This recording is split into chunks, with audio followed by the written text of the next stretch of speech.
it's a matter of a very deep concern. It is very unfortunate that in the last 6 months we've lost a number of Jawans and officers in Jammu. It would be very helpful if there are elections in Jammu and Kashmir and restoration of statehood. Both of these are necessary. Down the line now, there is a single chain of command. From Prime Minister Modi to Home Minister Amit Shah to the Governor Manoj Sinha and down. So all the power is with them. So if there are security lapses, then obviously they have to take responsibility. We cannot allow this sort of attrition all the time, losing valuable lives. How would you see the overall situation in Jammu? No, it's a matter of grave concern. I wouldn't call it critical because that is going a little too far, but certainly it's a matter of a very deep concern because for many years the terrorist activities were confined to the valley. As you know, we had a lot of losses there.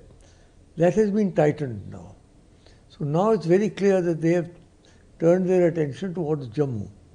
And it is very unfortunate that in the last 6 months we've lost a number of Jawans and officers in Jammu.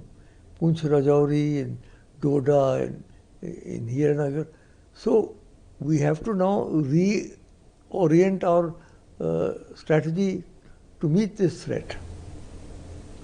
The former Chief Minister of Jammu and Kashmir and beautiful Mehbooba Mufti, or whether it is former Jammu Kashmir Chief Minister Umar Abdullah and Farooq Abdullah, were raising questions on the current situation. They are blaming the policies of current sitting government. How would you see the policies of current government regarding Jammu and Kashmir? So the policies, of course, obviously the policies are to maintain law and order.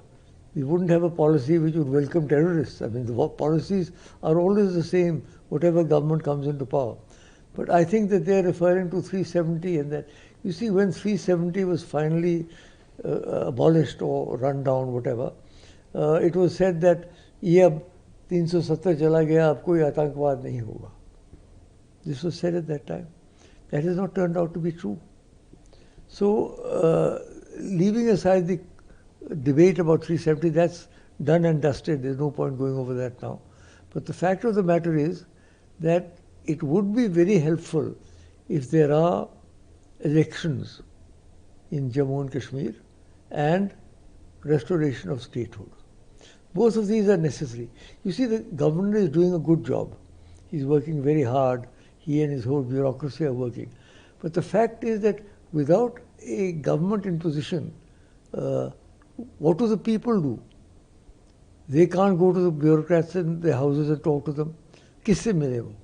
पहले तो ये था कि अपने MLA था उसको पकड़ो, मेरे गांव में ये पुल टूटा हुआ है, ये स्कूल नहीं चल रहा है, ये नहीं चल रहा. अब किसके पास जाएं लोग?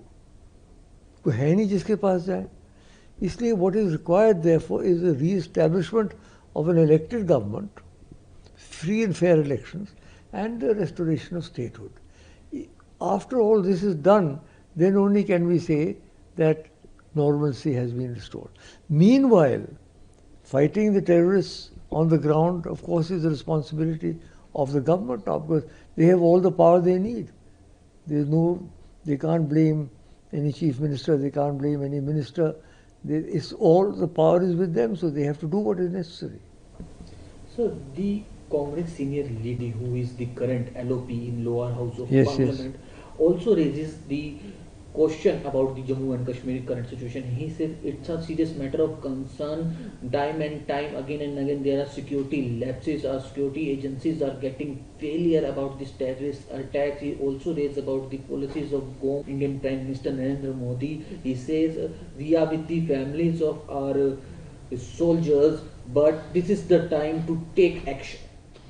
Yes, definitely I agree with that, in the sense that, well, you know, down the line now, there is a single chain of command. From Prime Minister Modi to Home Minister Amit Shah to the Governor Manoj Sinha and down. So all the power is with them. So if there are security lapses, then obviously they have to take responsibility. I'm not blaming any particular person. I'm saying that where there are security lapses in a state that is directly under central rule, then obviously the center has to take responsibility.